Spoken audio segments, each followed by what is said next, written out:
Alrighty, well, let's get started here. Thank you everyone who's able to join us today. We're very excited about this webinar, and also sorry we're not all standing in the middle of an orchard right now. I think that's all of our preference, but we're happy to be able to do this in the meantime. My name is Sara Tiffany. I'm the Director of Ecological Farming at the Community Alliance of Family Farmers.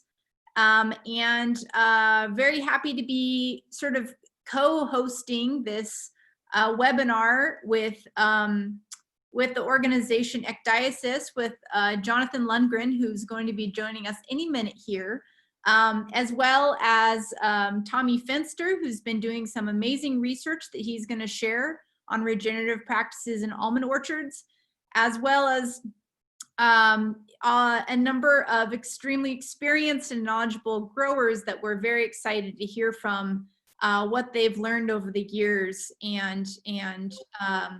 There will be, we'll kind of start with some introductory notes here, followed up by talking a bit about some of the research that's been done at these different orchards.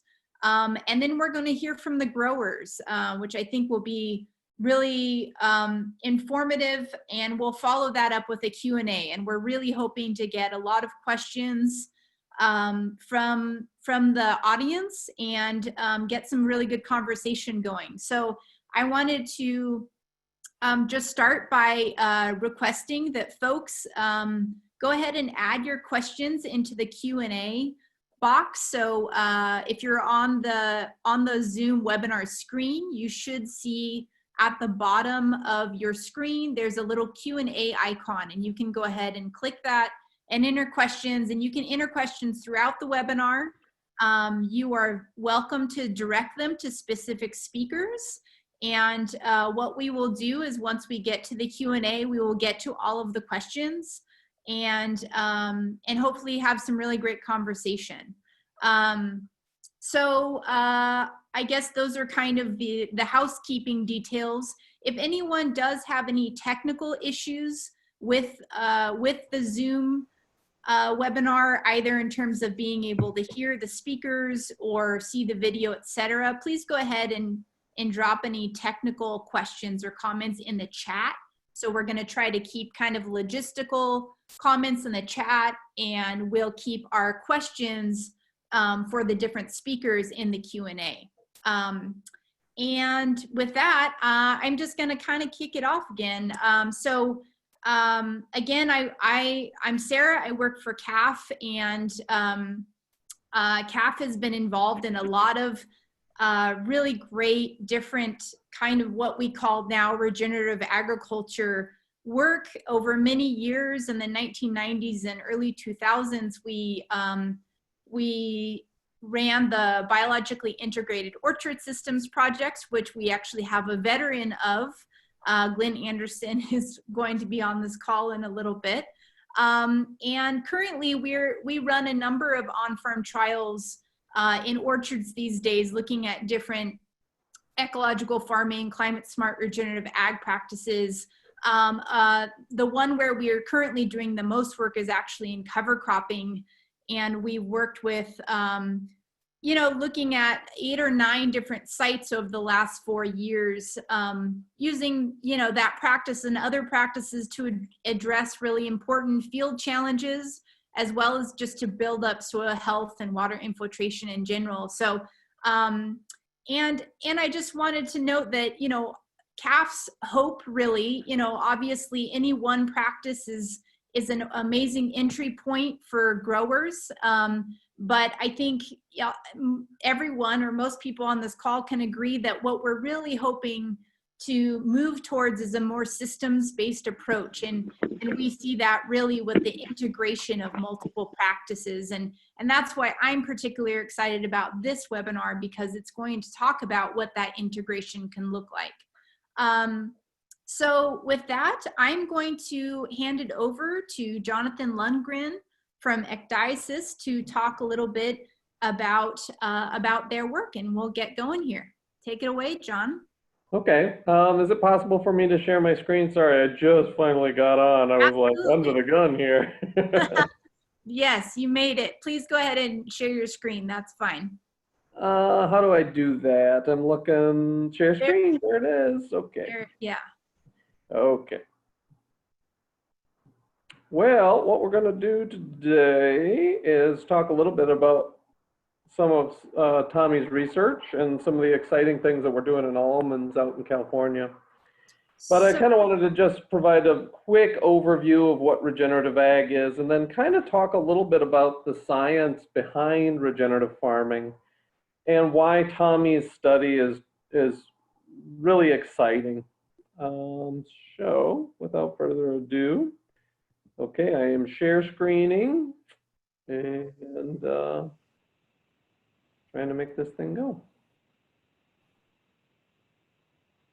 Can you guys see that okay? Yes. Okay.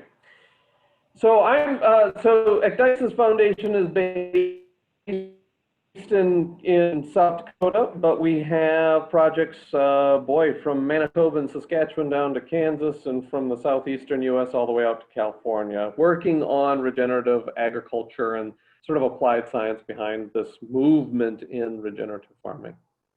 A lot of this is being led by the farmers themselves. You know, we're going to be talking a lot about the science today, but what's really special about Tommy's study is that we have a lot of the farmers that he was involved with working on the project here today. So regenerative agriculture really was, the farmers that are working in this area and are now called regenerative farmers are really way ahead of the science in a lot of ways.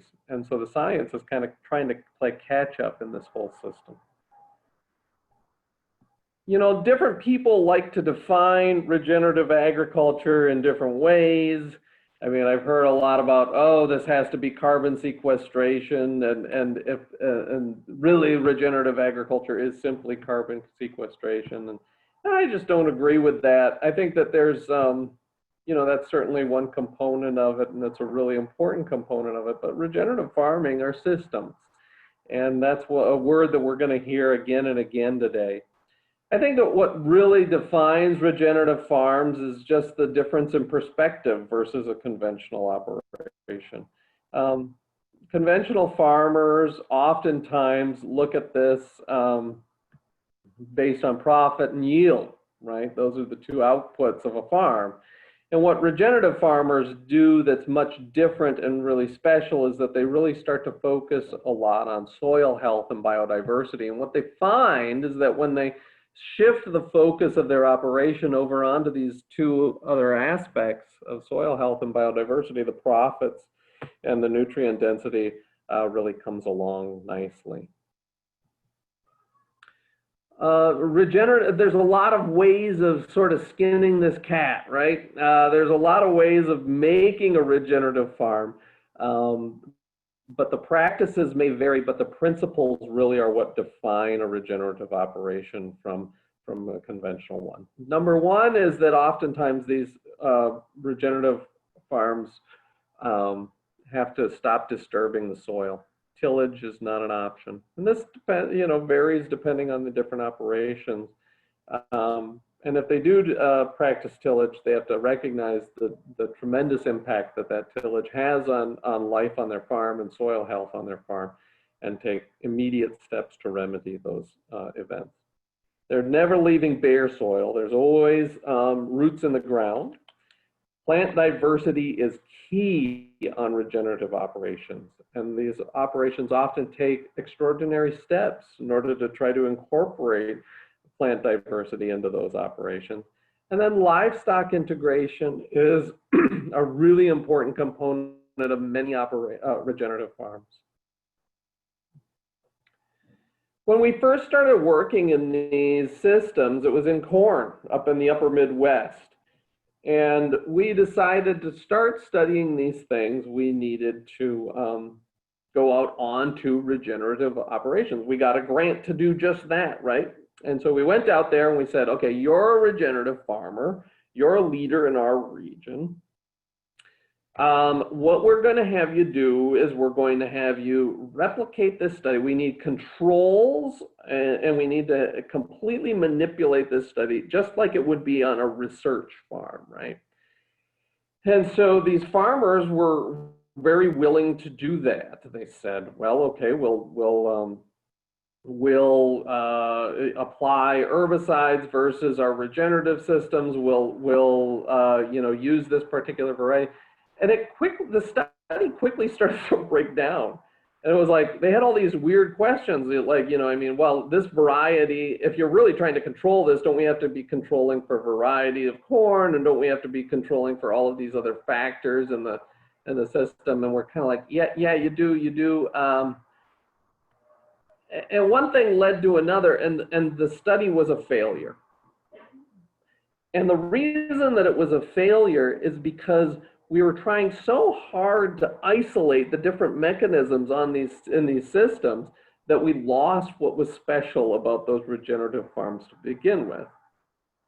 And they weren't just making decisions like on cover crops or something like that. When they would change one aspect of the system, they had to alter everything else on their farm in order to kind of accommodate that. And so we lost that system level perspective. As a result, science often does this, right? We partition components, we reduce a system into its components and study those different mechanisms and how they might be driving the success of a farm. But by doing that, it oftentimes misrepresents what a regenerative farm system is. And so this whole idea of how to study regenerative agriculture really presents some unique challenges from a scientific perspective. System level projects require interdisciplinary studies, so we need to be thinking about everything from soils to from soil chemistry, soil water relationships. We need to be thinking about microbial communities, life on these farms. We need to be thinking about the insects and the plants, the nutrient density, the economics of the system. All of these different aspects have to be incorporated into a project. That's very challenging. It also has to be done at scale. Many research projects are done on 3 by 10 meter plots on a research farm, and by isolating a study from the rest of the system, you're really affecting the results and the relevance of those results to the whole to the actual people who need to use the research. So scale becomes a real important aspect of this. Also, a scientist can kind of step in and they can say, okay, well, this is a regenerative practice. This is good. This one's good. So if you do this, and this, then you're going to be a regenerative farmer. Knitting those aspects together into a functional farm requires experience. And that experiential knowledge is oftentimes separated from an actual study design. The types of research that Tommy is going to be presenting today and that the farmers are going to be discussing today, this was really farmer driven. They came up with the functional systems that are so important for the success of this research. As a result of all of these things, regenerative farms hold tremendous potential for solving so many different aspects of these planetary scale problems that we're facing as a society right now. Until we apply science, though, these become very anecdotal. Well, that might work on this particular farm, but it doesn't work here. So, we're talking about offsetting carbon emissions using our food system, reducing water stress on entire landscapes, promoting biological conservation during one of the worst mass extinction events that the planet's ever faced, increasing farm resilience, producing healthier food, and improving the health of society. These are tremendous outcomes that we can achieve with regenerative farming, but it requires the right kind of science to be done. And that's what Tommy is going to be presenting today. And hopefully we're going to have a wonderful discussion on these different aspects of the study that Tommy did. And it's really, in my opinion, one of the more revolutionary agricultural studies that's been done so far. And we're going to be discussing at the end of the discussion today, the next phase of this research. And so I hope you guys all stay tuned, and if you're interested in what you're seeing, finding out how you can help and participate in the next round of this particular study would be wonderful. Many people contributed to this study, and Tommy's going to be, and Ecdysis Foundation mission overall, so many thanks to them. If you want to hear about our strategy on a larger scale, and not just beekeepers, but farmers as well, look us up online. Those are our websites, and we're on Facebook. And with that, Tommy, I will stop sharing my screen and boot it over to you, and you can kind of pick it up from there. Tommy, I'm just going to make a quick note as well. Thank you so much, Jonathan. We have a few people viewing the webinar on Facebook, so just want to remind folks that if you have questions and you're watching on Facebook, you can go ahead and drop questions into the comment section, and folks here on the webinar, on the Zoom webinar, will be dropping them into the Q&A. All right, next let's hear from Tommy Fenster, the great researcher that's been doing all this work. Go ahead, Tommy. All right, well, thank you for that introduction.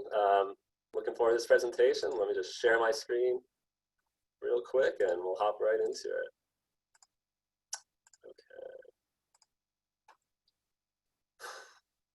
All right.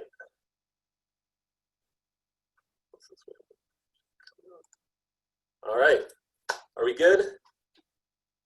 Yep, you're good. All right, excellent. So what I'm going to do, I'm just going to set my timer really quickly. Sorry about that. All right, so we'll be discussing today is this research project in which we did a comparison between regenerative and conventional almond orchards. And what we did was a full systems level comparison. So looking at farmer design systems and then trying to look at a variety of metrics all the way down from the soil nutrients to the microbial community, up through yield and profitability of the farm, and see how these different aspects of the farm are connected.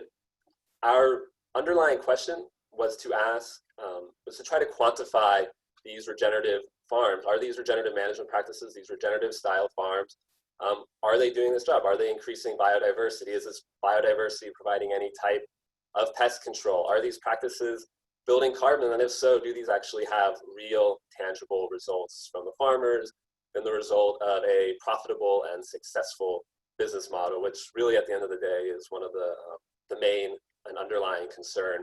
If you don't have a successful business model, then integrating these practices is for naught. So the big question, John did a great job talking about what is regenerative agriculture.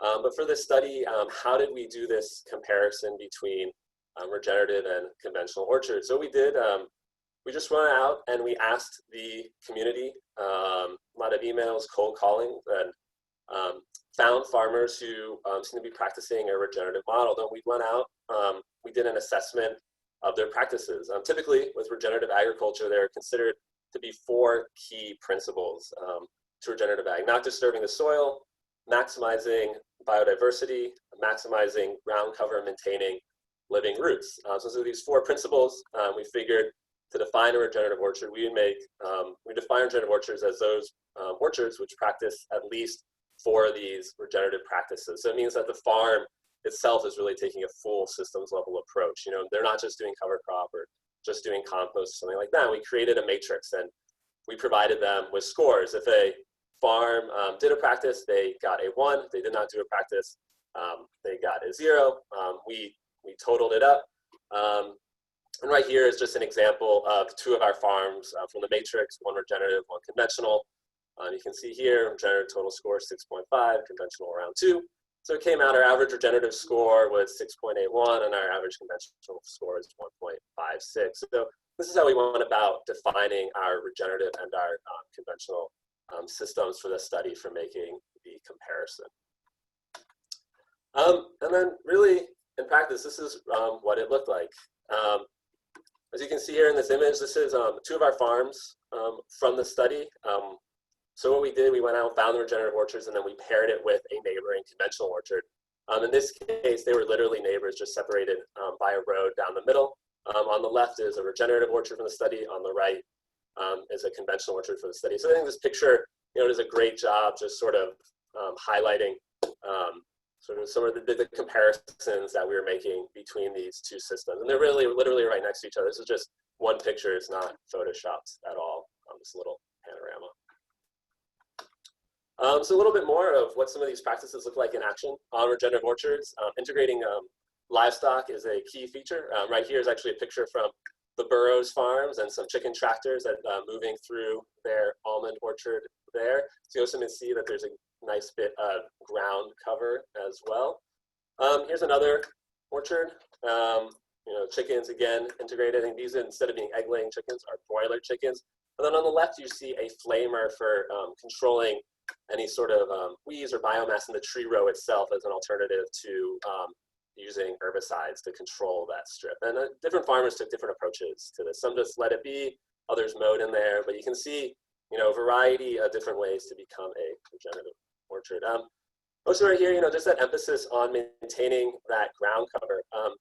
As you can see here, we went and we assessed ground cover. Average ground cover height in regenerative orchards is about 12 centimeters in conventional, an average around 2. But you can see here, regenerative orchards really begin sort of mowing their ground cover down, but at least there is still a protective mulch layer, and even underneath that, you can begin to see some new growth and whatnot coming in. So even through the dry summer, kind of protecting that soil and having that ground cover serving a purpose. You can see here, this is our sort of what the conventional orchards looked like. You see mostly exposed, bare ground. The picture on the right, you see, there's a watering event, not much water is infiltrating down through the soil, as well as using very standard practices, using your synthetic inputs of fertilizers, as well as your pesticides, insecticides, herbicides, fungicides, the whole 9 yards. So, how was the study designed? We looked at 8 regenerative and 8 conventional orchards. It's a snapshot study, so we sampled 4 and 4 in 2018, another 4 and 4 in 2019. Each orchard was broken into 4 40-meter by 40-meter plots. And the key part was that each regenerative orchard we paired with a neighboring conventional orchard within 10 miles. And we controlled to make sure that these orchards are of a similar soil texture and as best as possible, also growing the same variety of almonds. We also tried to get the orchards to be in their sort of the key productive years. Our average orchard age for the regenerative orchard was 17 years, and for conventional orchards, they were 13 years. So there was a range of 3 to 25 for the conventional and 8 to 38 for the regenerative orchard. So when we did some of the yield, for example, we did have to drop the young conventional orchard. And we looked at these orchards throughout all of California, so spanning all the way up north from Chico down through Merced County. We measured a variety of things, everything from the soil nutrients and soil carbon and nitrogen through microbial community, the ground level invertebrates. We sampled a bunch of almonds at harvest to assess for pest damage, as well as do nutrient density analysis, and use surveys to assess the full range of practices, as well as yield and profitability. This is some of out in the field doing some of the sampling. So the first thing really controlling for is this represents the soil texture. You can see between the regenerative and the conventional side, no difference in soil texture percentages really between the sand, silt, and clay by treatment. So it's a really great thing in regards to soil carbon, or the soil texture can be a big determinant of how much carbon that holds, as well as for other soil functions. So it's good to know that we controlled for this in the study. So right here, looking at our soil nutrient analysis, overall, not much difference in soil nutrients between regenerative and conventional orchards. Just going to focus on the things that are highlighted. We can see that regenerative orchards had higher amounts of organic matter, higher levels of water extractable organic nitrogen and carbon, total phosphorus, inorganic phosphorus, calcium, the conventional a little bit higher aluminum, as well as, available P, available phosphorus. So, really showing it seems that, these regenerative systems are getting the nutrients to the trees in a similar way to conventional orchards without the use of these synthetic inputs, and in some cases, some of these key soil nutrients are actually higher. Moving on to through soil function, looking at bulk density, we see that the bulk density in our regenerative orchards is significantly lower than in conventional orchards. Leading into that, with regards, to this function, less compaction, more room for root growth, and then also potentially unsurprisingly faster water infiltration rates. So regenerative orchards, their infiltration rate is about 6 times as fast as the conventional orchards. So this here is in seconds. So the average water infiltration rate for the regenerative orchards is about 10 minutes versus 64 minutes for the conventional orchard. And this study simulated an instantaneous 5 centimeters of rainfall. And this really has real implications. This on the bottom is a picture I took driving out, I think, to a field, some field work sometime, and we had a big rain event in California. And this is just, I believe, maybe it's a walnut orchard that I drove by out in the Central Valley, and just sort of pretty overflowed with water, and the water is not infiltrating. So, sort of a key thing to have these functions. We're moving on, looking at our total soil carbon. What we did, we looked at total soil carbon down through 60 centimeters, and we assessed this using the equivalent soil mass methodology. And what this does, this is controls for any sort of compaction that happens during the sampling, as well as for potentially differences in your bulk density. And what we found was down through the 60 centimeters, regenerative orchards contain significantly more soil carbon as well as total soil nitrogen. Regenerative orchards had about 54 metric tons per hectare, and our conventional orchards had about 41 metric tons per hectare. Moving on, I think what I'm going to do here is really highlight is that we actually found on this graph, I really want to sort of move my mouse around this way. So we sampled at a variety of depths, essentially 0 to 5 centimeters, 5 to 10, 10 to 15, then 15 to 30, 30 to 45, and 45 to 60. But really where we found the bulk of the carbon was in the top layers of the soil. And the top 30 centimeters of the soil. As you can see, over about 60% of the carbon was found in the 0 to 30 centimeter mark, if not more. And the biggest percentage of the carbon was actually found in that 0 to 5 centimeters mark. So this really highlights, potentially maybe some of the maybe the fragility of where this carbon is at, and how it really is in sort of these top surfaces, and potentially how it could be potentially lost if management practices are shifted. I just thought it's a sort of interesting point to see the carbon. Yeah, between the 3,000 to 6,000 layer, we didn't really see differences in soil carbon. So the differences are really all at the top. Going on, we also sampled looking at the Haney soil health score. What this does is it takes it's a weighted average where it's looking at the amount of carbon from a CO2 burst of respiration, water extractable carbon, water extractable organic nitrogen, and it gives a general soil health index. And from doing this, we saw that the regenerative orchards had significantly higher Haney soil health scores. Moving up through the soil to the microbial community, we found that regenerative orchards had significantly higher microbial biomass. With regards to microbial biomass, we know that microbial biomass is the key for recycling of nutrients, and also really some papers show really key for this potential sequestration of carbon, in which a good deal of carbon is actually held in sort of the microbes themselves, as well as when they die.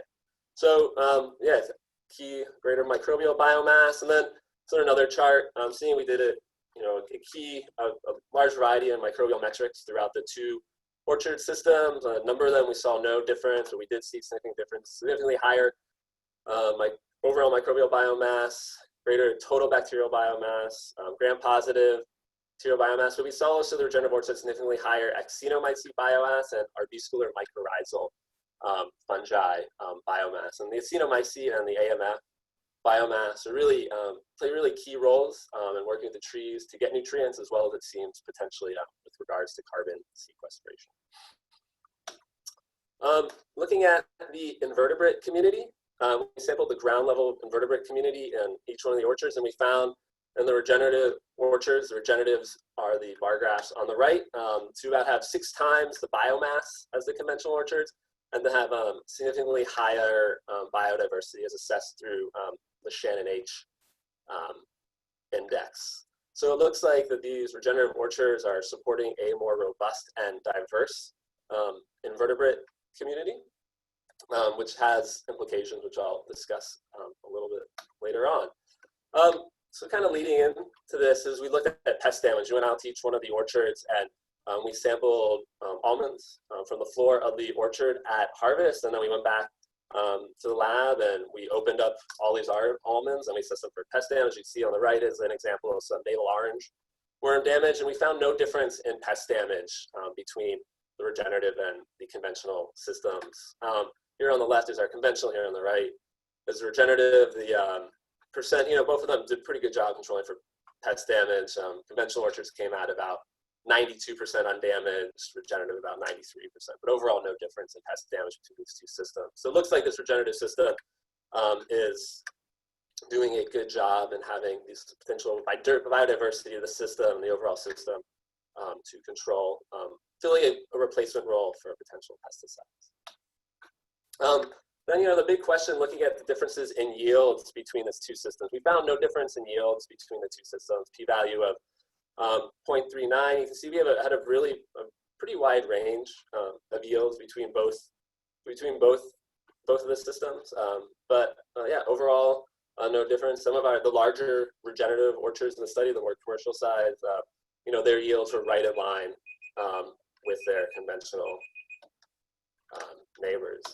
That, so I'll be wrapping up very shortly, is looking at the profitability. The regenerative orchards were twice as profitable as the conventional orchards, and as we lead and we look into the per hectare operating cost, it looks like a lot of this profit came from the increased revenue. We saw really no difference in operating costs between the two systems, but if you look at the conventional orchards on the left, you can see that their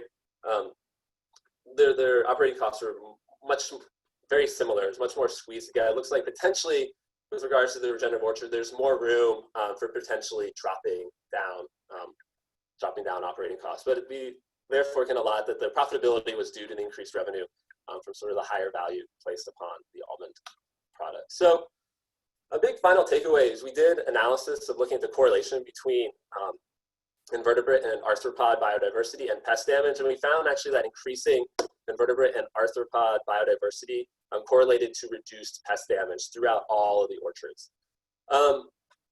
We also did some analysis and we looked at years under regenerative management and years under conventional management, and this revealed that the regenerative orchards are slowly gaining total soil carbon, while the conventional orchards are slowly losing total soil carbon. We also looked at the relationship between the invertebrate community and total soil carbon. We found initially a very strong correlation between the invertebrate community and soil carbon in the top layer, and then we followed that with multiple regression analysis in which we looked at invertebrate biodiversity as well as the other variety of management practices. And even while doing this regression, the invertebrate biodiversity still came out actually being the one significant issue. So it looks like having this diverse, robust invertebrate diversity in the top layer of soil carbon is potentially playing a key role in breaking down sort of the plant material and residue and having that be incorporated into soil carbon. Leading up into that, we looked at the effect of some of these different management practices on a variety of metrics. And for a lot of these practices, it didn't pinpoint any one practice as being key, but what we did see was a significant correlation between improved matrix score and a lot of these metrics. But with regards to soil carbon, the one key practice to keeping soil carbon was to maintain an orchard floor ground maintain orchard floor ground coverage. Yeah, so really that's kind of my final takeaway. It's a good deal I squeezed in there. A lot of exciting metrics and some exciting relationships. On that, I will say thank you very much to all the farmers who participated, CAFF for helping put this on, all John, Patty, and Erica. Yeah, so thank you very much. Thank you, Tommy. That was great. And yeah, I think we'll have quite a few questions for you in the Q&A. I think going through a lot of really good data really fast. So a lot of interest there. So next I want to introduce Warden Rosie Burroughs from Burroughs Family Orchard, which Rosie beat me to here. So go ahead and take it away here, Rosie.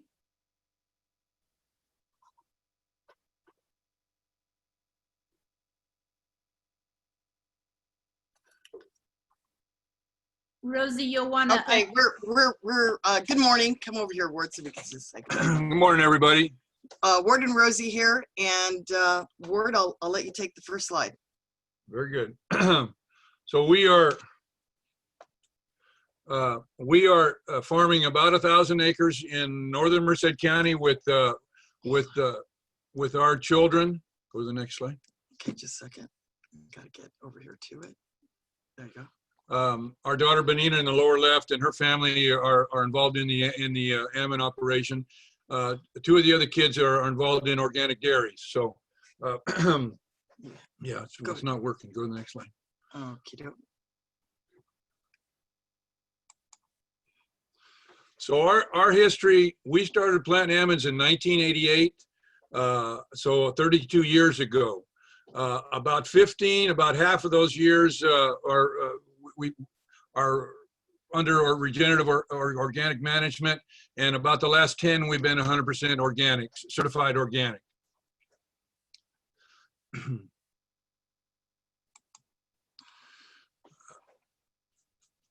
We believe in what we're doing, and we realize that not everybody can do it, but for us it's a tremendous fit.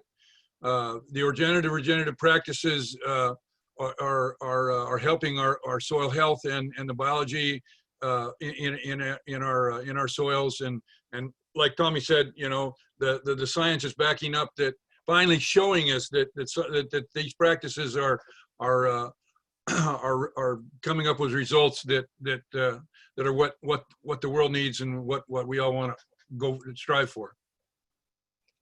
Some of the practices that we're using, we're going to talk about those practices right now, and kind of what our orchards, you'll get an idea what our orchards look like and what we're doing to manage our orchards. It starts with this whole orchard recycling. Give me another slide. And lots are doing this, but we really feel strongly the value of this. This is just a picture of last spring when we were in the process, and we grind these trees, and we're not exporting any of this. All of this is going back on the ground, so we're adding all of that organic matter back in before we start preparing our ground for planting. This is that same operation. This is what it looks like for those that haven't seen it. Okay, just a second. The next practice that we're using is cover cropping, and it's cover cropping is for us has two sides of it, and one of them is the native vegetation that we're using as a cover crop for our winter times. And in our older orchards, we're not doing a lot of planting a cover crop in those. Wes has done a little bit of that, and we haven't done a lot of that. Where we have tried to make sure and cover our ground is in our replanting and in our younger orchards. And the other thing this was a cover crop to help us in some ground that we pulled the trees on, recycled the trees back on it, but it had some nematodes. We tested before we took the trees out, and we were recommended to leave it out at least 2 years, which we did, and cover cropped it both years. This was a mustard radish side idea. And again, many have used this. This was the results that we got. And then now this block is actually was replanted here last winter. You know, our cover crops are we're going to try to make as diverse as we can. This is a cereal grain, oats, wheat, barley, with some peas and some veg. You can see that, and then we'll add the mustards and some daikon radish most of the time.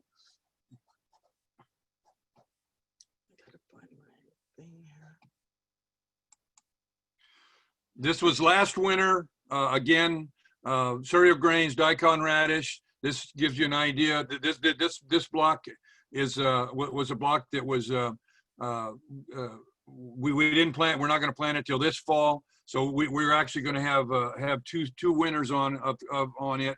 It's all ready to plant as we speak.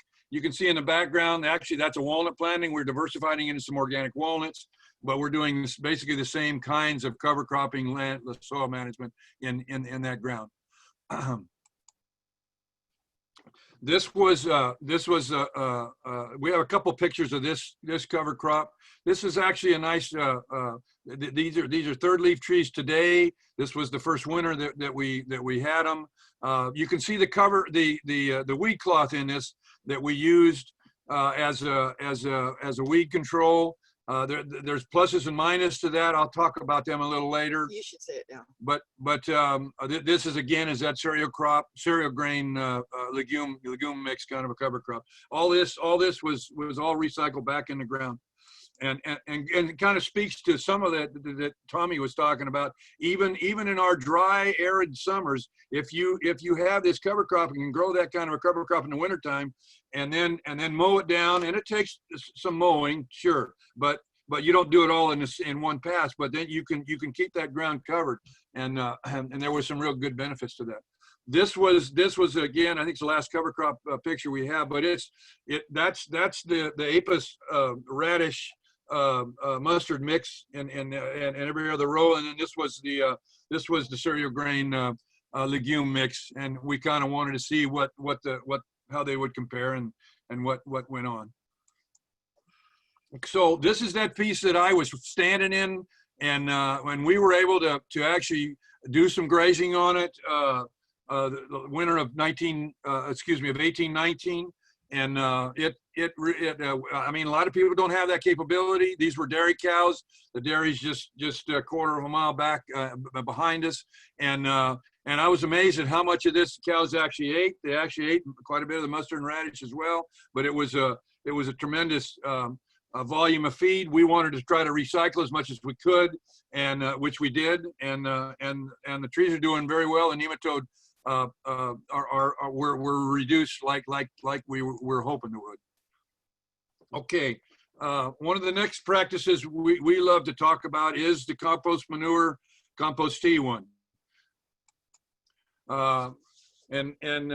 We've been on a pretty good compost regime for about 15 years. For about 10 or 12, we made a lot of compost here. You know, we call it our black gold. And what we're trying to do, of course, is augment the biology in the soil, and that's what we're doing by making good compost and applying it to our fields, and then of course, and that leads right into the compost teas. This is we made the beam compost, Dr. David Johnson's beam compost. And this was what we're trying to do is make a batch of this every single year. It takes about 12 months, so it's a longer term composting. But we're trying to use that compost in our compost tea operation, and we're to make the best tea we can. It's more of a fungal dominated compost.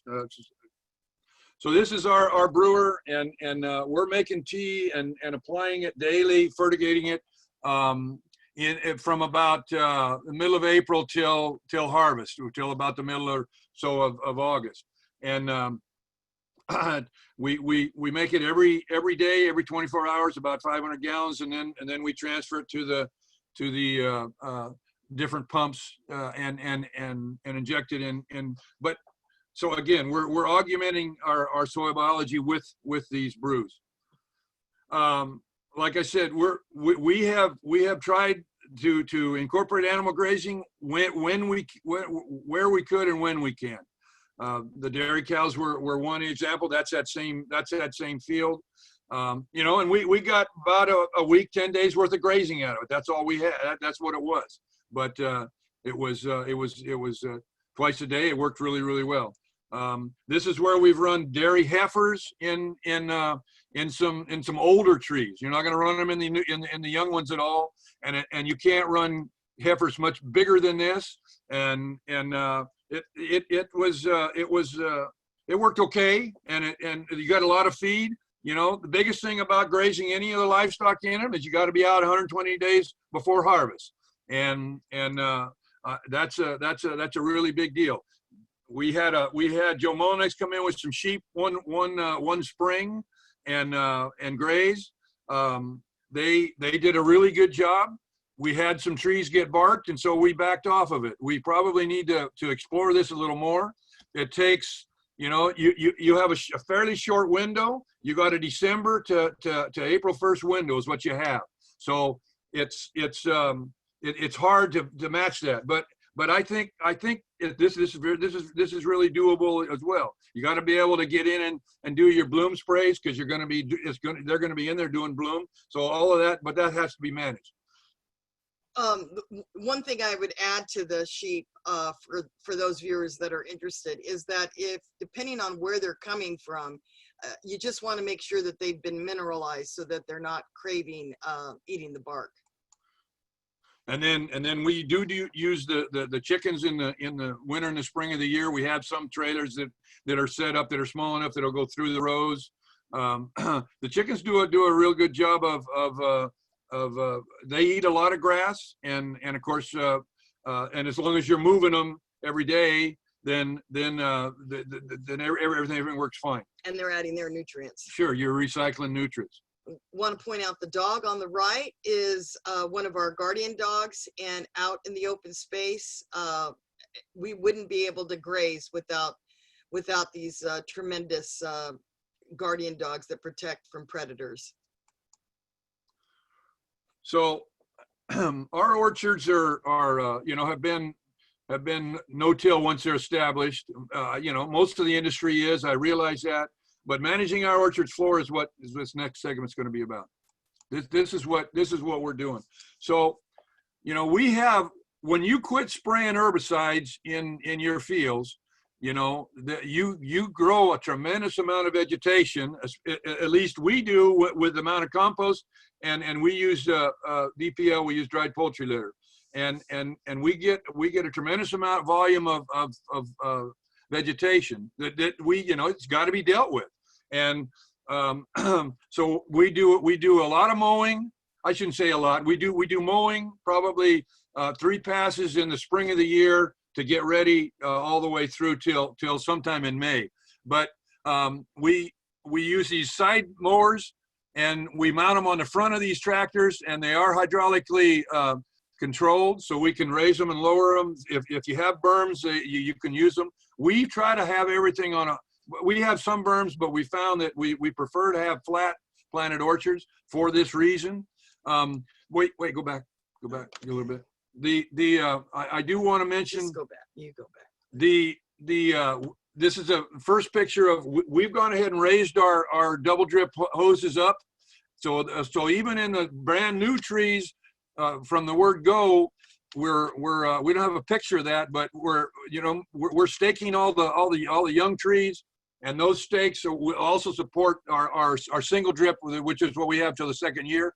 All the older trees are on double drip, and we raise them up so that we don't have to, so that we can do this mowing on the ground. I mean, this is a picture. This is in here to let you see the volume of native vegetation that we have. This is one of our cover crops, all right, and it's got a lot of grasses, but it has a lot of forbs. You get a lot of fillery. You get a lot of burr clover. You know, the melba does come in. You know, and but all of this is all mowed and recycled, and it's covering that ground as long as we can keep it covered into the hot weather. And it's feeding the microbes. And it's all about taking care of the microbes, and it is feeding the microbes. Here we were looking with Jonathan and some Tommy. Yeah, we were taking worm counts here to kind of get an idea where we were, and this is a couple years ago. So this is what we'll have during bloom. This is our floors. This is, and they're not all going to be there. We're going to have stages of those.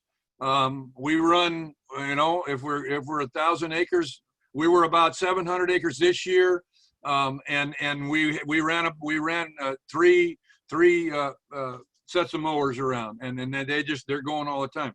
This was that picture of that weed cloth. I did bring that up already, and this is what it looks like. It's expensive. It's $600 an acre, and really we were hoping to get 4-5 years out of it. Places down in the South San Joaquin Valley, they have this and they leave it in there permanently on some of the fruit trees that we went down and looked at. We've had trouble. This block was better. The first block we used on, after the second year, the voles came in and really attack the trees. They want to bark the trees and eat the roots, and so that was a real negative. Until then, it's just a great way to control weeds and keep competition down. But it does have some issues. We can talk about them later. So this is where that double drip is. We got them. We keep them fairly high, and when we do that, then we've eliminated an awful lot of problems with the irrigation system, and that was our daughter Benina's idea. What we've tried to do is get set up to where in the future we can really take a look at, and we hope we'll get some help doing this. Take a look at the catch frame harvesting and really pursue that. And I know it's been looked at before, but you need a taller tree to do that. And so we're starting our baby trees at 42 inches, not 32 inches. And so this is a taller tree trunk. We need a taller tree trunk. And it'll improve air quality for the San Joaquin Valley. Well, we're going to have to get rid of dust. Okay, next we're going to talk about hedgerows and beneficials. And we'll just go through this fairly quickly, but we have planted a variety of trees, shrubs, and flowering plants, and used a combination of native plants as well. But our purpose is to create habitat for the beneficials. We've planted trees along borders in the orchards on the edge of each row. If you look to the right of where Ward's standing, those are plants that are at the end of each orchard, so that we can look each row, so we can look at habitat for the beneficials. The top right corner is a native plant, and it's a salvia, and it almost blooms every day of the year. So we have something in bloom every day of the year. I'm not going to read all of these, but these are the combination of cover crops that we've used in different spots of our farms. And we just know that the point of this is that diversity and root depth differences are the key to feeding the microbes in the soil. Since we have become regenerative farmers, every year we have new species of birds that are finding home at our place. So our home has become a sanctuary for wildlife. Other practices is we have installed solar in our orchards. You want to say anything else about that? Just we are in a groundwater using area. We're not an irrigation district, so we pump all of our water. And so so the 11 pumps that are supplying water for our businesses, the 2 dairies and the almonds, all have solar installations. And we early on the big trackers, we had 3 units like that. And then we went to the We went to the single tracker, and then now we've gone. The last one is a fixed installation. But you can see where we've tried down at the bottom where we've tried to graze those installations with sheep. But solar's a big deal for us. In closing, we're including our email addresses, and we're happy to take questions anytime. We have been blessed to have people that took us under their wing, and we offer that same service to any farmers or people that would like to learn more about our regenerative ag practices. And we thank you to CAFF and Ecdysis for having us here this morning. Thank you very much. Thank you so much, Ward and Rosie. That was great. And I know we already have many questions coming in, and I imagine you sharing your contact info, you will have many more in the future. So let's go ahead and go to our next speaker, Wes Sperry from Sperry Farms in Merced County. Go ahead, Wes. Okay, well, good morning. Thank you, Sara. And give you a quick introduction about myself and our farm. We're close neighbors to the Burroughs, and we farm eastern Stanislaus County and Merced County. We're 100% almond farming. We're mostly conventional farm, and we've converted about 10% of our ground to organic. And so we're farming close to 1,100 acres.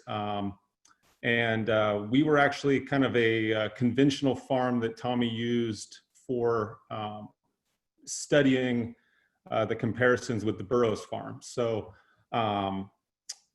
through our relationship with the Burroughs through these years, I've got to know Ward and Rosie real close, and they've opened and shared a lot of their practices with me and our family. So, we're taking the road to a more regenerative approach, and we're pretty excited to have one of our farms organic now. But that was kind of a quick background to our farm. And with 1 year of organic, production under our belts, I think we're learning a lot. We've done a lot of the same practices that the Burroughs have done. We're doing compost tea production in the same manner. We're using propane burners to keep down the vegetation, under the trees. Like Ward and Rosie mentioned, almond production, we're really hampered by harvesting on the ground. And at least for our industry, it's really kind of the crux of how we can manage the soil in a way to harvest off the ground, but also do it in a regenerative manner. So that's been a big challenge, I think, for all of us in the industry. But I think I could probably get into some details. I don't have any pictures to share, but I know it's been a great journey so far, just learning some new farming practices and implementing those on our farm. I'd be willing to answer any questions after this, but excited to be part of this movement. Thank you. All right, thank you so much, Wes. All right, next we are going to have Glenn Anderson speak and share about his experience. Glenn was a veteran of the BIOS program, which I'm excited about. Glenn, are you able to join us here?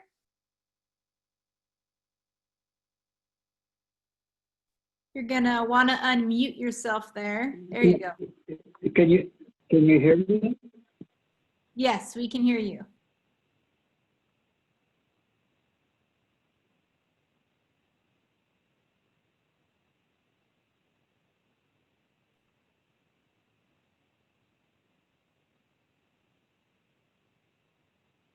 Oh, let's try. Sorry, we're having technical. Yeah, I'm gonna mute you, Glenn, and then we're gonna unmute you again here. So try unmuting yourself again here, Glenn. Okay, can you hear me now? We can, that's great. Am I coming through? Okay, very well. Okay, you can tell by the pictures that I'm not the youngest guy on this whole panel. I'm having an 86th birthday here in a few days. So no apologies, I'm happy to be that old. I think that some of my realizations about what we body has something to do with it. And I guess I'm trying to, but we moved to this farm. It was in my mother's family from the year 1912. It was previously a chicken farm, and then eventually just it grew forage crops for surrounding dairies and occasionally grain. And it's a tiny farm. It's just a 20-acre piece, and we lose part of it to the roads on the sides. But my dad and my brother were very successful with conventional almonds in this area through Blue Diamond early on. And when I came here, I decided I wanted to put in some almonds too. So it was 1980 that I moved back to this family property and planted the trees that next year.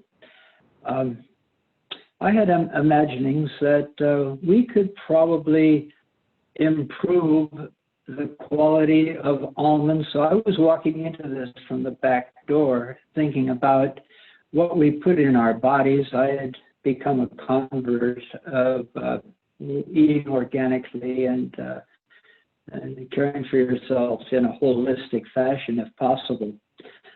I had some retail experience while I was living in Hawaii after I finished up my university there. And the retail experience set me up with a little different mind that not only would I almonds, but I think perhaps down the road I would the market myself. Originally, Iman was taking our product, but they had no room for a certified organic almond market at that particular time. So we were pioneers. We were the first organic almond orchard in the San Joaquin Valley.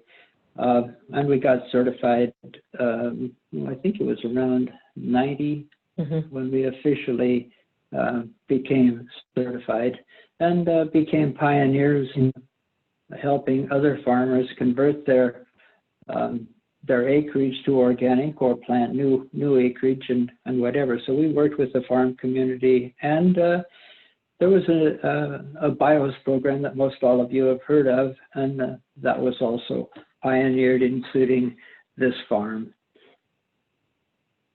And I was asked to tell a little bit about our marketing strategy, and I also want to talk about what we did along the way with bringing this farm around to being certifiable and reliably organic.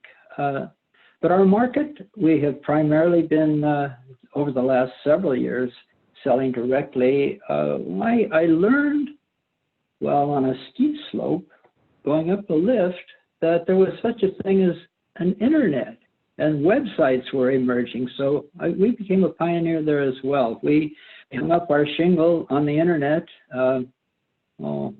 What year was that? Oh, I don't remember. It's been a long time. And our website has become obsolete because it's so old, but yet it pretty well draws people to us, not in excess, but quite adequately. And we have a very select group of people across the United States that depend on us for their organic almonds, and we get a 5-star rating with people that do surveys on all of this. Okay, our orchard floor, and Warden and Rosie talked quite a lot about that. And we also experimented a bunch. We put in vetch, saying, well, that would be the ultimate crop to have growing in this situation. We discovered that the the growing cycle and vetch didn't marry up very well with harvesting cycles. We also depend on mowers a lot for what we do. We're constantly trying to innovate. I might add, I also have a consciousness about carbon in the atmosphere. And we humans have got to really begin to grapple with that one in a serious way. Our tailpipes are all way too dirty. The atmosphere, as measured from the Big Island in Hawaii, that our atmospheric carbon is going up. Not straight up, but it's the highest it's ever been. So I think we have to think about petroleum and farming systems and proximity of how we do our marketing, how we truck things around. And I haven't figured out how to grapple with this properly yet, but we are using energy efficient equipment as much as possible. And we are we're hooked up to Turlock Irrigation District with our electricity and with our water. So this orchard is flooded primarily. We do some tanking. We tank our little trees. We've got an old truck that we converted to a very creative tanking truck, and run around and put water to our little pomegranates across the front. But over time, we gravitated away from vetch or clovers or whatever, and we are using resident plants and mowing regimes. We do a little bit of the checks and spreading across. I've got a whole bunch of notes in front of me here that we took, and I hope I'm getting there. Did I miss anything, Wendy? Brain once in a while actually acts its age. You wanted to mention, when you first moved here, what was the soil like? Yeah, thank you. She took me right. We moved to a sandbar. It was very, very sandy, and our subsoil, we had hardpan that would rip up the backhoes. We backhoed in all of the trees when we first put them in, and the poor guy, he wrecked his machine several times just trying to dig a hole to plant a tree. But over time, this mowing regime, and I think that Tommy was a little bit excited when he came and visited here and says, your infiltration rate, your biology, he keeps finding more critters. He says, I just dig around out there and what do we find? We got night crawlers all over the place, et cetera, et cetera, et cetera. And we are very happy to have been pioneers with all of these efforts with this little postage stamp farm, and excited for the future and what all of you are bringing together that will really create a regenerative mindset for how we go about eating and caring for this planet. And I don't know what we do about all of the petroleum we're burning to do what we farm, but that one I think is probably the next one up. We're going to find creative ways to use electricity and how to generate it, et cetera. And I think I see some faces on my screen that are I don't know if we can ask questions. Do we have time for a question and answer here? Well, Dad, I know that they're collecting questions up there, and before you stop, I think you really wanted to emphasize what Ward and Rosie have also said, and I think I even heard Wes say it too, that biomass is key, really taking the cover crop and the orchard recycling and these things.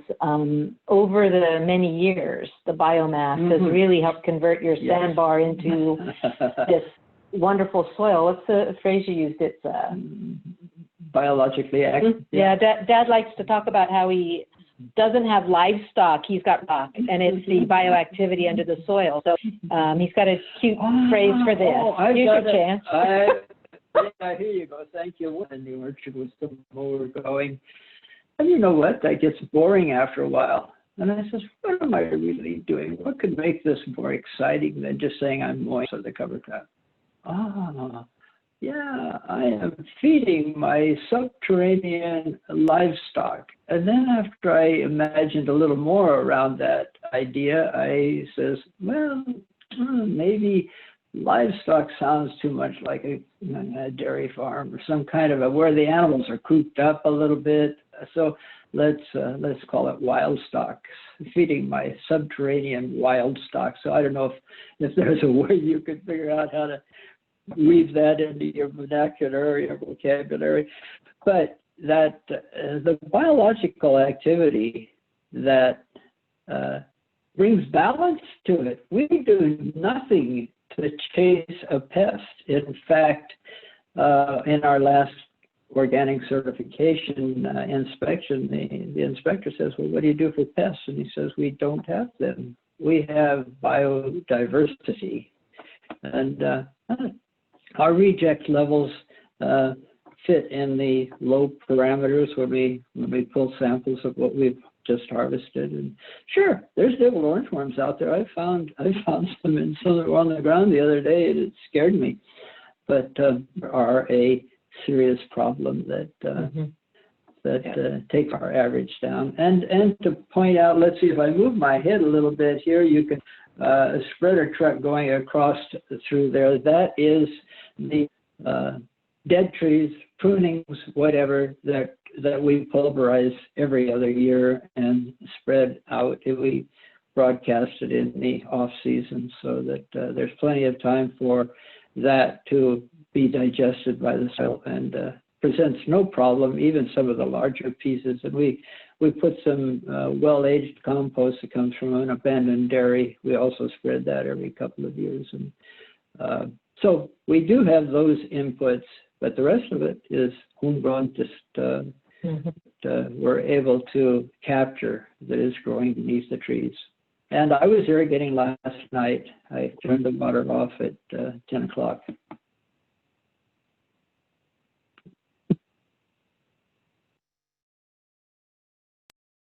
Well, thank you so much, Glenn. It was wonderful to hear about your extensive knowledge doing this over so many years. And I think we're going to go ahead and go to our last but certainly not least speaker. We've got Brian here from Capay Hill Orchards. Brian, are you ready to join us? Yes, I am. You hear me okay? Yeah, we can hear you great. Okay. So I'm Brian Paddock. I kind of represent more of a much smaller size operation, but we have about 12.5 acres. It's organic almonds, and we're located west of Woodland in the small town of Esparto.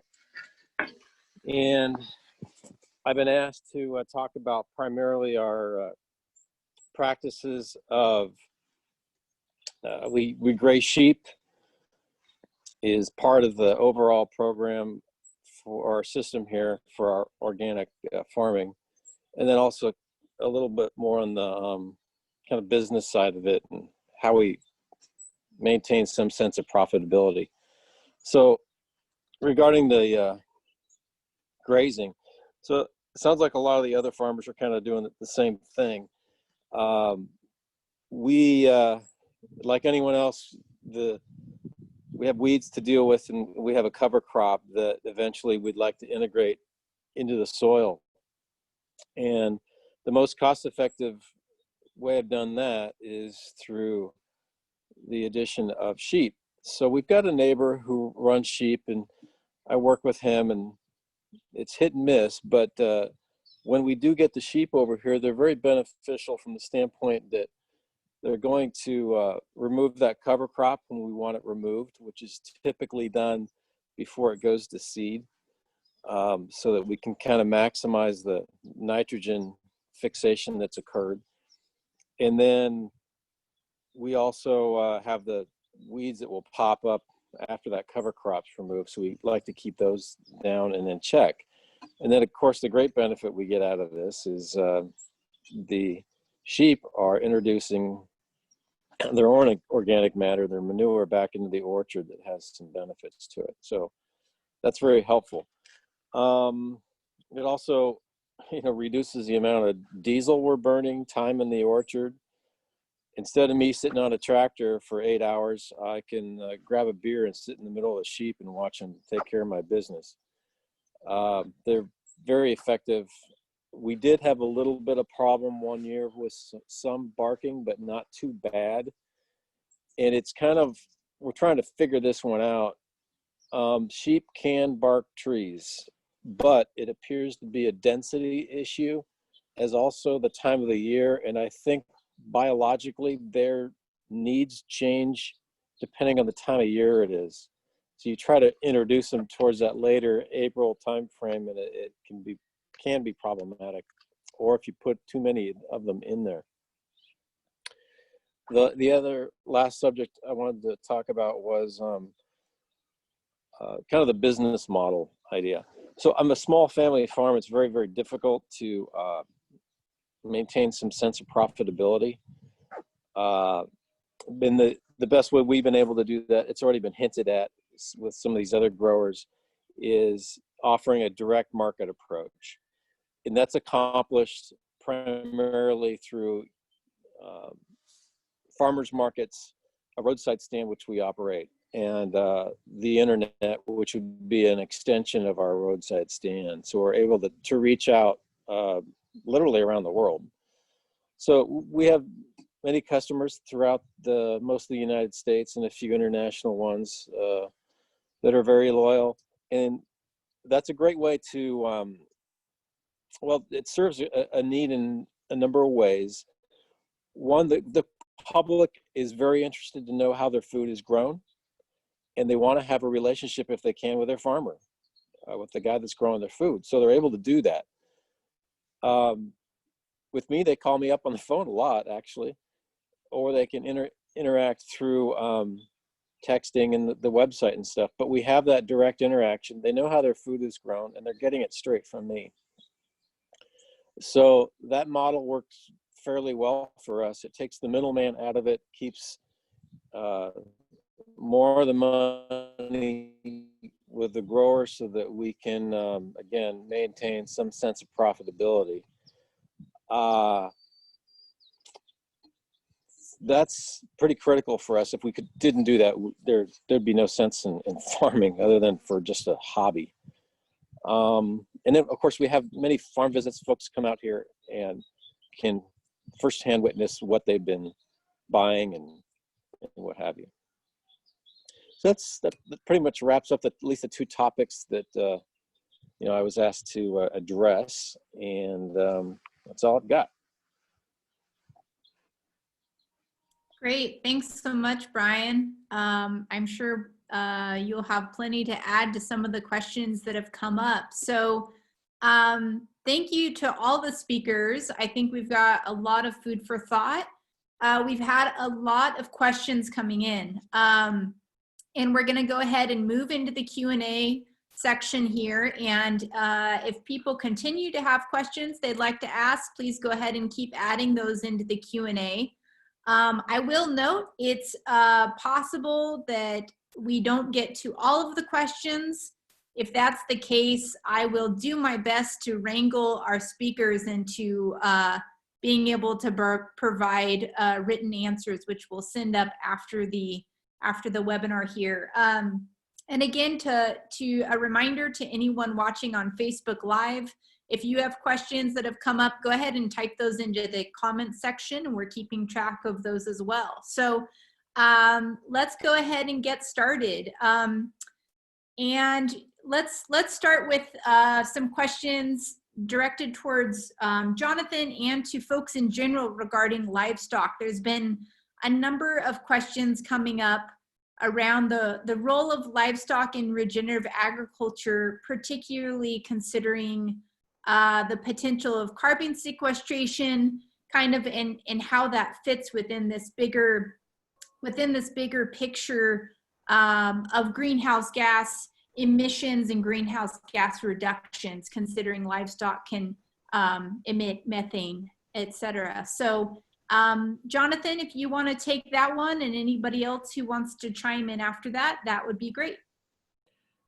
Sure. Well, I think that livestock are a really important component of the system. Plants didn't evolve on their own, and neither did livestock. And so the two are really two sides of a coin. And for healthy functioning ecosystems, livestock are a really important component. Do they produce methane? Yes. But by regulating plant communities, those life cycle assessments that just focus on livestock without considering where they fit within the environment are really misrepresenting the dialogue there. We actually find that biodiversity is enhanced when livestock are managed correctly. And we are not advocating just putting out continuous grazing of animals, you know, and maintaining a golf course here.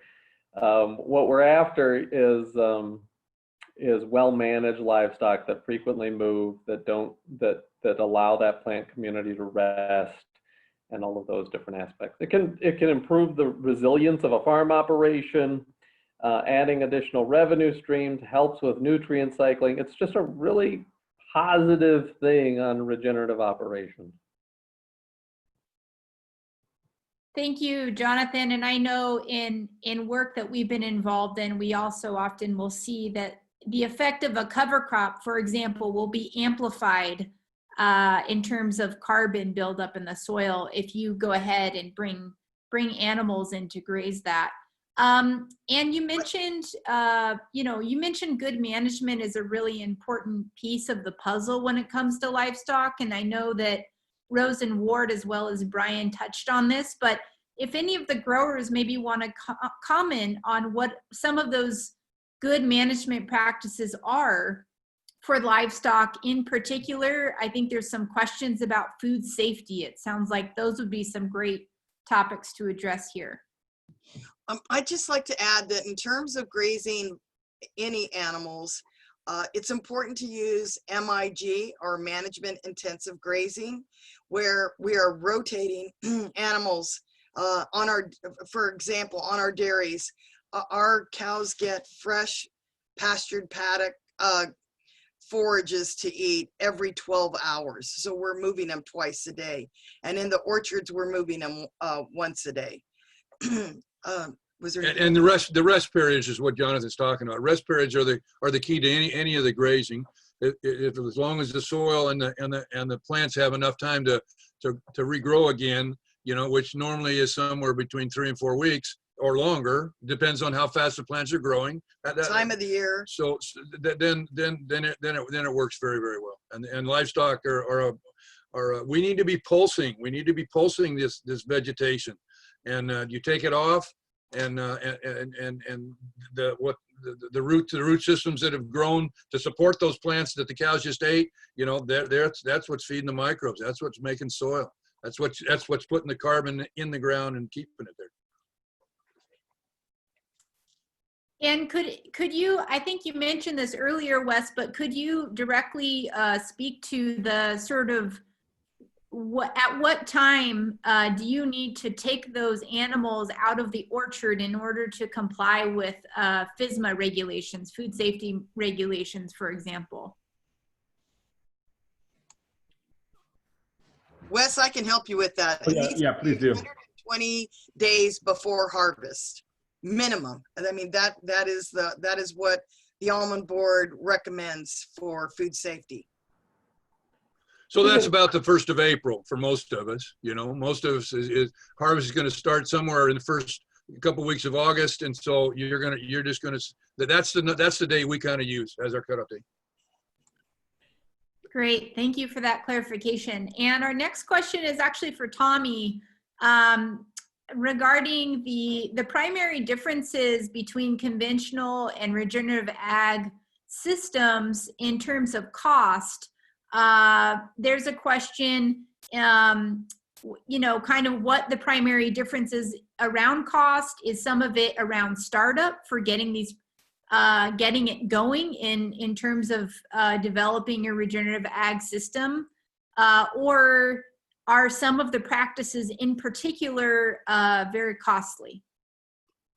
Yeah, so I think with regards to cost, with regards to the conventional systems, pretty much all the farms, if you look at that, that box and whisker plot, it's really scrunched up. It's really tiny. There's really no variation. Pretty much most conventional farm follows pretty much the same regime in which you, chemically mow via herbicides. You have your scheduled sprays for the pests, whether they're invertebrate or microbial pests with your fungicides. So there's not a lot of variation within there, and your costs come associated with all those associated inputs. With regards to the regenerative orchards, there's really a greater range of ways people went about managing their orchards. For example, you heard some people in this presentation intentionally plant a cover crop. That's a cost right there. Whereas other participants, a number of orchards in the study just allow the resident vegetation to grow. So there's a change in the cost. For them, they don't see the extra value in potentially intentionally planting a cover crop. With regards to some of the regenerative orchards, and some of them apply, organically certified fungicides, whether that's sort of a microbial concoction or if that's an approved metal application. So where some of the orchards, such as Glenn's, his spacing in his orchard is such that he doesn't need to apply any type of that input, since having really low cost. I think probably overall Glenn generally probably had, I guess, maybe one of the more hands-off orchards to say in the study. Really, for example, just to give that an example, just no type of any type of foliar sprays whatsoever, and really the management is some mowing, and then I know once a year he will put down some aged manure compost from a local dairy that is down the street. That actually went out of business a while ago. They just gets trucked over. So within the regenerative model, there's just really a number of different approaches that people take to getting that result, as well as like some more wiggle room. Did I answer the question? I kind of go into it a little bit more, but that's sort of my interpretation of the data that I saw. Great, thank you, Tommy.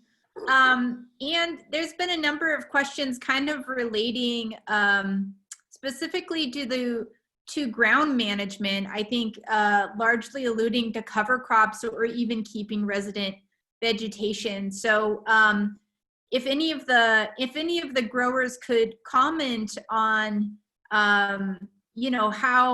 how if there is any problem with residue, for example, at harvest, and how you sort of balance that, keeping the biomass and keeping the soil covered with cover crops or resident vegetation, and also meeting the requirements for a good harvest.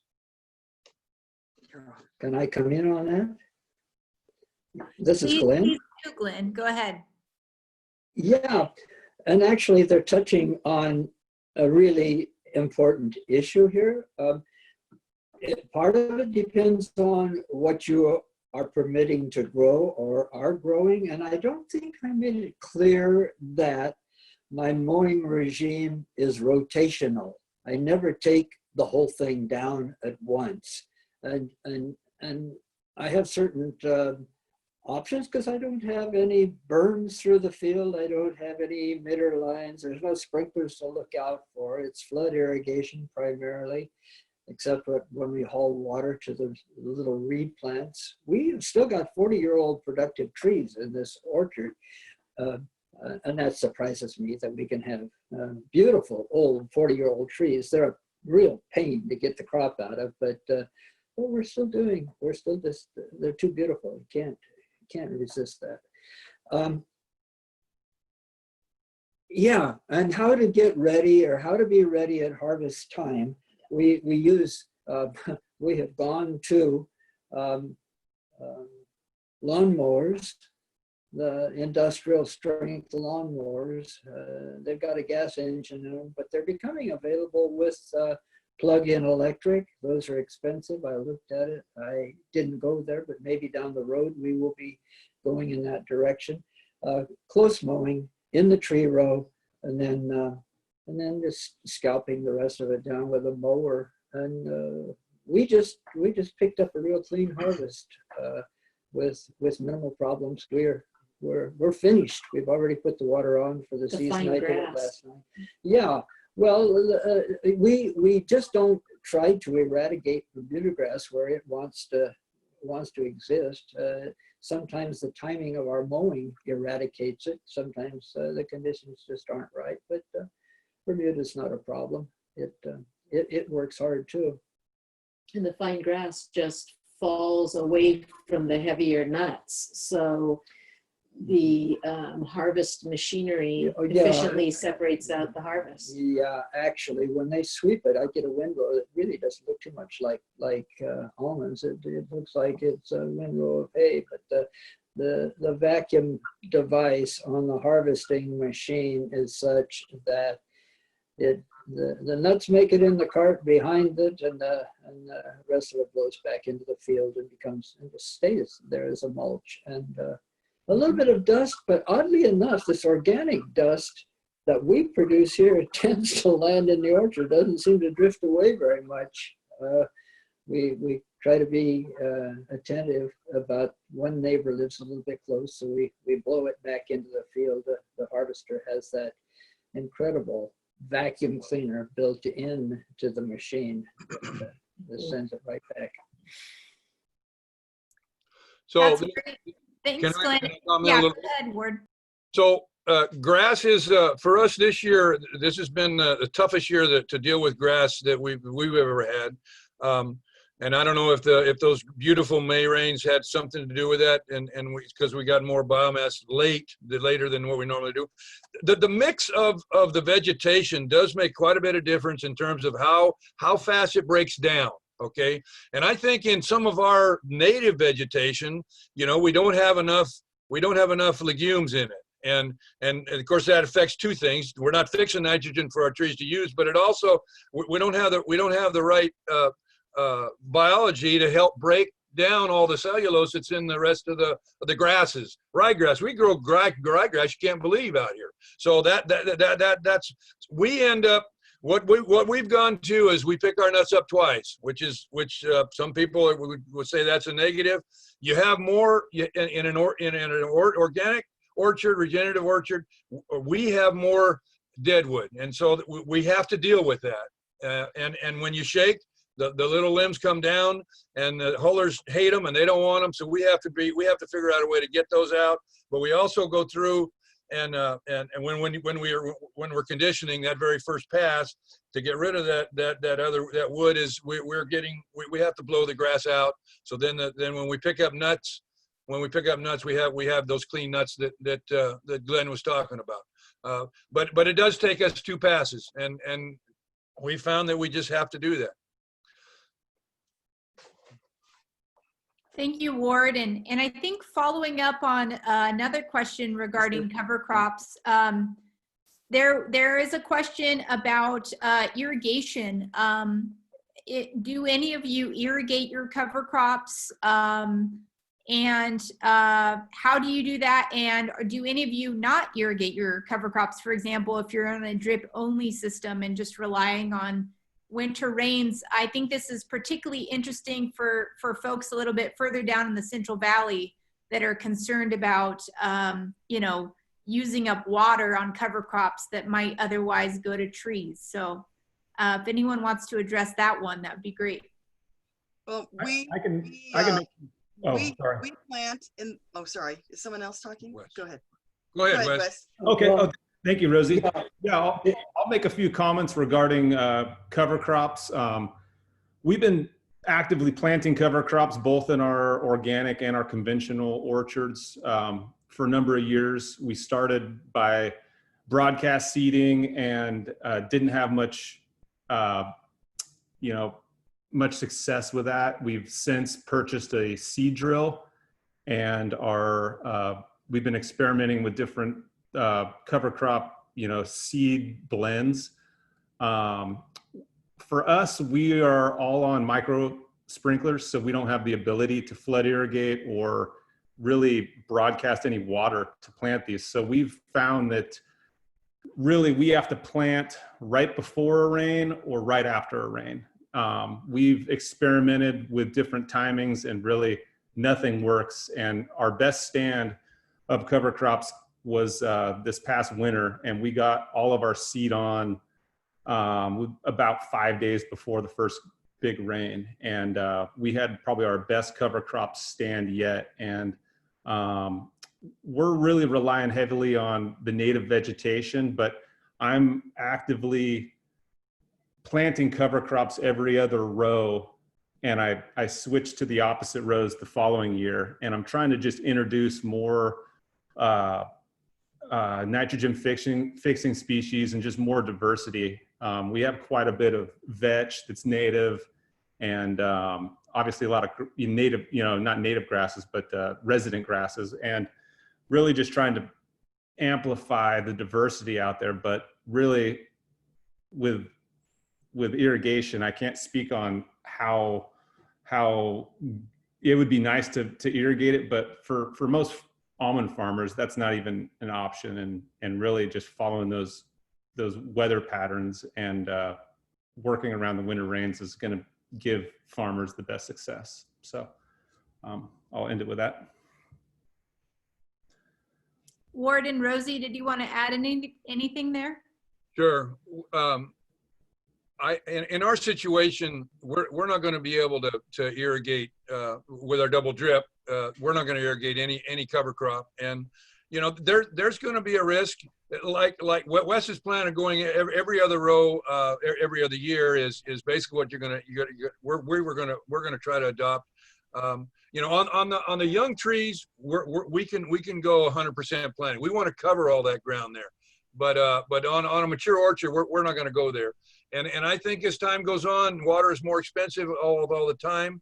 I think you're gonna find that you won't be able to irrigate cover crops, and during the summer you're not going to have cover crops anyway because you're preparing for harvest. You gotta get ready for that. But we do use our winter and spring rains to grow up our cover crops. Thank you both. Yeah. That's great. And I guess our next question here. Yeah. Go ahead. Could I come in? Yeah, this is Glenn again. And the rotational mowing of native plants, I think a little bit of attention can be played, maybe a lot of attention could be played to what species are where in your orchard are beneficial biodiversity that we're reaching for this biological stability has to be encouraged somehow. And I think with the correct mowing regimes, the right species, allowing certain, you can do a little bit of selectivity just with your mower and paying attention to what's trying to move into your place that could be a benefit to you on a real biological broad scale. Thank you, Glenn. That's a good point. Our next question here is one directed towards Tommy, but I have a feeling a few folks might have comments on it. So there's some questions about the drivers of differences in profitability in the study you did, Tommy, that were largely due to market pricing for sustainable or organic nuts, being able to charge a higher price. Can you speak to the consumer preference that creates this marketplace value? And are there other drivers related to management costs that might also contribute to the profitability difference? Yeah, I can speak to that a little bit. Yeah, so with regard to all the regenerative orchards in this study did also happen to be organic. That wasn't a requirement for the study, but that's how it happened. As a result, organic almonds on the wholesale market have a higher price than their conventional counterparts. So that contributed to an increase in revenue. And then the other factor is, as you may have noticed, that some of our producers here are direct to consumer is their business model. So for them, they can charge an even higher price for their almonds. Now, that's sort of something that's a bit harder to do as you get bigger in production. But that's sort of the differences that we saw in revenue, was that enhanced price for organic, and then that further enhancement for some of the growers who were also direct to consumer in their product. in regards to speaking to consumer preferences, I can only really speak as my own experience as a consumer and just sort of the trends. If you go to the grocery store, it seems that, there is that little bit of that premium for organic. I think probably the producers themselves could speak better to sort of the demand that they see in the markets as they interact with way more consumers around almonds than I do. And then with regards to the costs and how that relate to profitability, and then sort of alluded to this a little bit before, but with regards to the regenerative orchards, there's a much more variation with regards to the costs in their orchards. So yes, some of the orchards do have lower costs. There's just a much bigger range. Some of them are lower, some of them are higher, and it's really sort of the grower and the producer coming up with what sort of practices they want to invest in, spend money on, and how they think that payoff is going to be for them. So it does look like there is potentially maybe more room to bring your costs down in regenerative, as the conventional costs are really much more tightly clustered together. But I will leave it up to the other producers to speak about consumer demand for these types of almonds.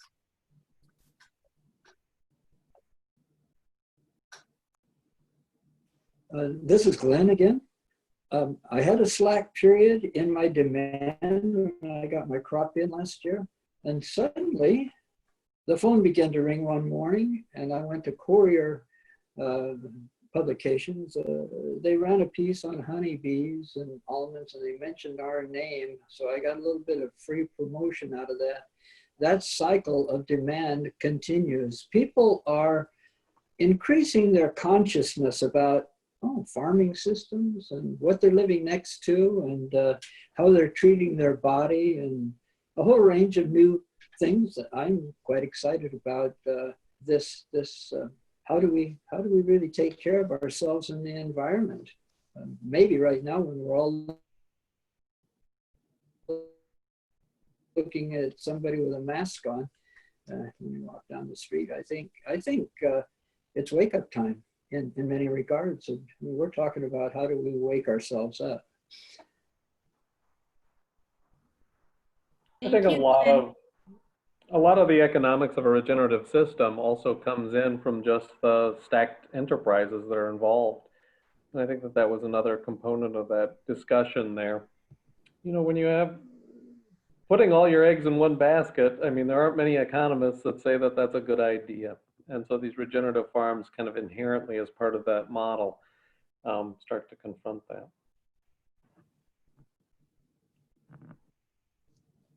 Thanks, John. And I guess I think we've addressed it to some extent, but there is sort of a big picture question here. And I think even though it's been addressed in different ways, it's good to call it out, because I think it's on a lot of people's mind. And when we think about the scale of agriculture, particularly in California, and the question is, how does regenerative agriculture offer solutions that respond to the argument that conventional practices such as monocropping and chemical interventions such as pesticides, et cetera, are necessary for farm economics and high yields? I guess I can speak to this, briefly. Well, so I guess what we found in this study was we didn't see a difference in yields between the regenerative and the conventional farms. Some of the regenerative producers, the bigger, the large scale ones, their yields were right in line as with their conventional neighbors. In some cases, they were even a little bit higher. So really does, and then if you look at the data that we have on the soil nutrients, it looks like these regenerative farms, by creating this more diverse biological system, are able to get the nutrients needed for the trees and to produce a successful crop as well. So that's kind of what we've been seeing in the data, is that this systems approach is serving as a replacement for some of these needed inputs as a result of being more conventional system. I'd like to add Thanks, that Tommy. almonds are a perfect food for many, many reasons, especially for storage. And if we ever lost refrigeration, it would be wonderful to have, you know, your almonds that will last on the shelf life for a long time. But more importantly, if you just use the word health as the #1 word, almonds are a healthy source for food, and regenerative farming brings health from the soil, from the microbes in the soil to the birds in the air. And as was said earlier, we're talking about health for our environment, our planet, our future. And I believe that in regenerative farming practices, this will be the key to resiliency. So we need to talk about resiliency. We're all experiencing climate extremes. So a 1 or 2 degree difference in temperature can wipe out a crop at the wrong time. And I believe that the microbes in the soil can protect your plant, your tree, with the regenerative system to endure these extreme climate incidences that we're starting to experience. So I'm the reformed smoker of this deal. I was a conventional farmer for 30 years, you know, and we started planting almonds about 20 years into that deal. And I mean, we got big production, 4,000 or 5,000 pounds on a block, you know, and it was crazy. It was unbelievable. The price wasn't that good. But listen, it's not the production. It's not how big the calves are, how much milk the cow gives individually every day, or how much that orchard. It's all about bottom line, right? It's all about margins. And as long as we can farm the way we want to farm, regeneratively, organically, which is the only way we're going to do it, and be financially sustainable, which is what we've proven over the last 10 years, you know, and it's been a struggle, but if we can do that, then that substantiates what we're doing, because we are doing what we should be for the environment. What this study shows is that what Rosie and Ward are experiencing isn't just an anecdote. It's not just an anomaly. We see this consistent, and we don't just see it in almonds. We see it in field crops in the Midwest. We see it in rangelands in the Southeast and in the Northern Plains. This is, when you look at the trends with conventional agriculture, yields aren't going up, right? Margins aren't improving in conventional systems. This is the future of farming, whether we want it or not, and the farmers are the ones who are making this happen. So it's a very real thing. Thank you for all of you for your perspective on that. And we have a lot more questions that we're not gonna get to all of them. And I wanna give John a few minutes to be able to wrap up at the end here. But a really important question that we received is referring to, being a 4th generation farmer on a piece of property that's been farmed conventionally for many, many years, and starting to think about how to transition towards farming this property more regeneratively, for example, while honoring the work that's gone into it for so many years. And so I think for many farmers in that situation, it's important to get some advice or guidance from their peers on what are some of the first steps you can take, right? So considering that it does take economic investment for some of these practices, for example, and there is a transition period, can folks comment on that transition, and for example, what are some maybe key practices to start with in that kind of situation? I can kind of speak some truth to that. I personally, excuse me, am in that same boat. I'm a 5th generation farmer, not on the same ground, but 5th generation California farmer. And I've come to where I am today facing those same challenges. And so, through family shifts, I've had more of a management role in our family farm and have over time have gained more flexibility in the things I'm doing. And in doing so, I've got great mentorship from people around me, mostly the Burroughs family. And really it comes down to just, you know, for me was the leap of faith going into an organic practice. I did a lot of these regenerative ag practices on our conventional farm, and I still do, but it's tough to not get any monetary gain from doing these practices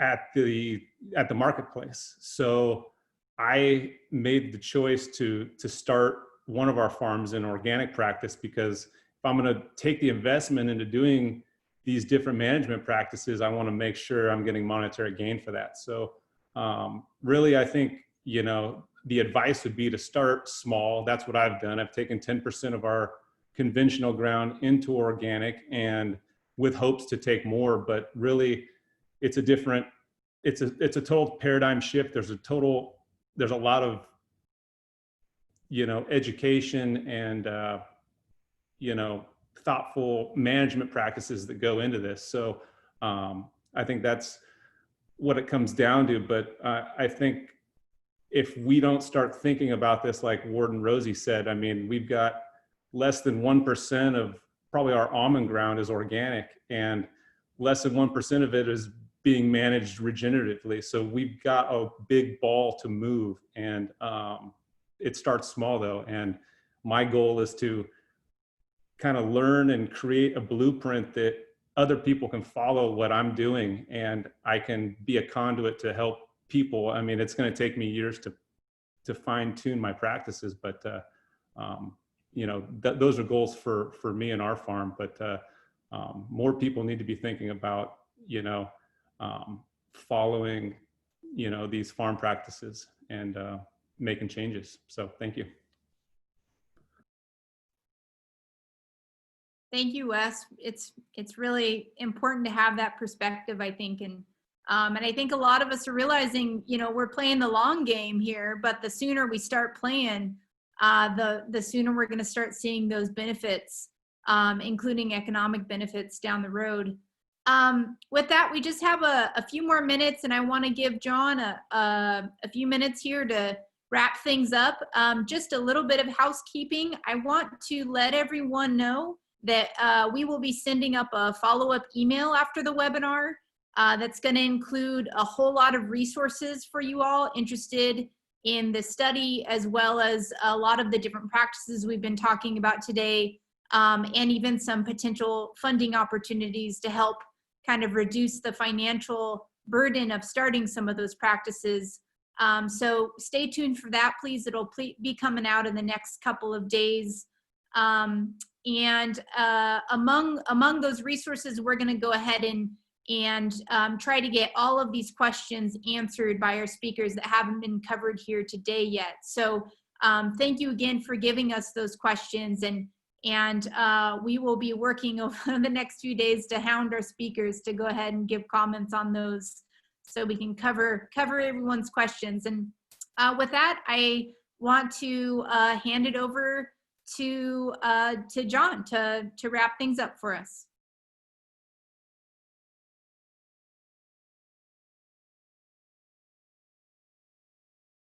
You're still on mute there, John. Okay, can you guys see my screen again or no?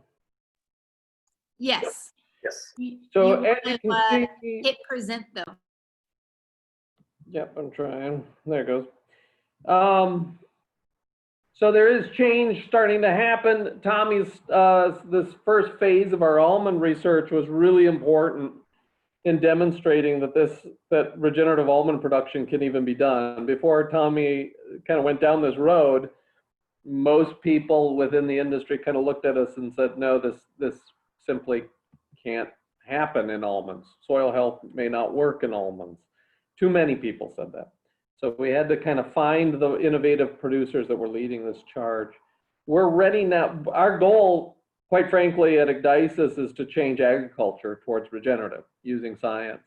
And so we want to see almonds, this huge flagship crop in California, become entirely regenerative if we can. And we're going to do everything in our power to make that happen. Tommy's first phase of the research was essential in that we are now expanding that out. So number one, if you liked what you saw, please consider supporting us in this next phase of our research.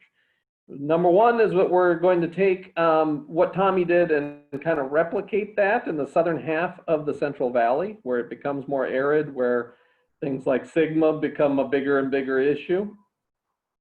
And then we're going to evaluate throughout the Central Valley, so both north and south, in different transition strategies over 3 years that different orchardists kind of employ to try to get towards that kind of holy grail of a regenerative system. And based on those farmer strategies, we are going to develop some roadmaps that can help to make regenerative almond transition much more simple, much more, remove a lot of the risks that are associated with that. And then we're going to help or work with our network of stakeholders, especially people like CAFF and other good colleagues that we've enjoyed working with, to kind of help this almond industry to change towards this regenerative model. So we cannot do this without you. Just like the first phase, we couldn't do this without the farmers. We need your guys' help and gals' help. Number one is that we need regenerative orchards down in the southern Central Valley. If you know people that are using these soil health practices down there, please drop Tommy and I an email. I really would appreciate that. And then the orchards that are interested in transitioning, if you like what you saw and you want to kind of get in on this whole thing and start transitioning your operation like Wes said, please reach out to us because we really want to work with you during that transition phase. And then finally, this can't happen without staffing and supplies and travel and all of that kind of stuff. We need your help financially. So if you, talk about bang for your buck. Think about if we can double the profits on almond acres, what kind of economic input that would be into your own operation. And even if we were to carve out 10% of that and devote that to the R&D aspects of this, man, we would be able to do a lot of good for a lot of people and help a lot of people make a change. So if you want more info about what we're trying to do, please reach out. Can't thank Sara and CAFF enough for helping to put this on. Tommy, you did a great job. And with that, I'll hand the mic back over to Sara. All right, thank you, John. And just another really heartfelt thanks to the growers in particular. It's, CAFF has been doing a lot of work with growers over a lot of years, and that ability to be able to share information from one farmer to another is just, invaluable. And so we applaud you for being here today and for participating in research like this. As Wes said, we've got to move the ball forward, and I think we're doing that with your help. So with that, I think we're going to close. But just a reminder, keep an eye out for that email. We're going to corral a bunch of resources together for you all. Thank you again for attending. Just stay tuned. There will be other webinars being put on from CAFF here. Usually we have field days, but we've been doing more and more orchard webinars this year. So if you'd like to get in touch, please go ahead and respond to that email that we send out. And with that, we will wish you all a wonderful rest of your day, and hope you stay in touch. Thanks so much. Bye-bye. Bye, thank you, everybody.